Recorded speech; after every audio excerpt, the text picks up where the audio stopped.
Doon tayo, doon. Yun, doon? Doon. Bilisan natin. Oo, nagmamadali na nga ako, ma'am eh.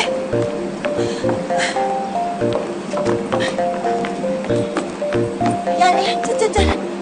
Wala. Andrea, eto si Uncle Joe.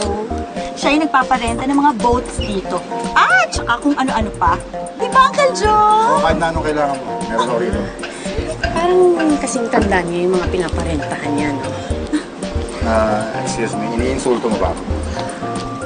Ay, hindi ho! Ang ibig kong sabihin, mukhang matibay naman ho yung mga pinaparentahan ninyong boat. Kasing Oo. tibay ho ninyo.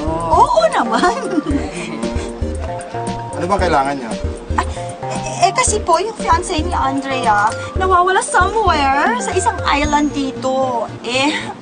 Ang nangyari kasi, yung boat na sinasakyan nila nasira on their way to Bataan, Uncle. Bataan. Yeah. Baka nandun sila sa Isla Blue Lagoon. Isla Blue Lagoon, meron bang ganon? Oo, meron. Tsaka sabi nga ng mga matatanda rito, pag ang isang babae at isang lalaki na trap sa isla na yun, hindi sila makakaalis hanggat walang nangyayari sa kanila. Bakit anong mangyayari sa kanila? Isang babae, isang lalaki magkasama sa isang isla, nagsosolo. Ano ba pwede mangyari sa kanila? Ay,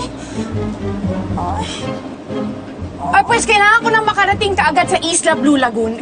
Gumagana ho ba yan? Lahat yan? Sigurado ho kayo? Oo, gumagana lahat yan. Magkano ba ang budget mo?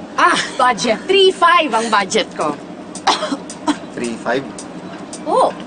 3.5, crudo lang yun eh. Kasi yan o, nakikita mo yan, yung malaki na yan. 35,000 yan. Yung kasunod niya, 20. Ito, pinakamaliit nga na to, 10 yan eh.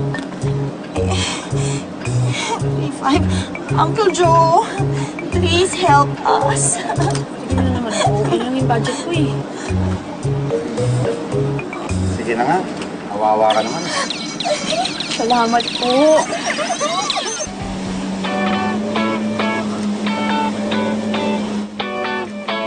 Ayun na.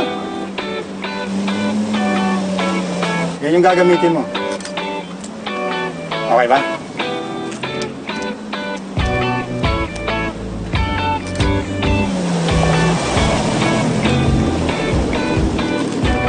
Ayos, makakarating naman yun dun eh.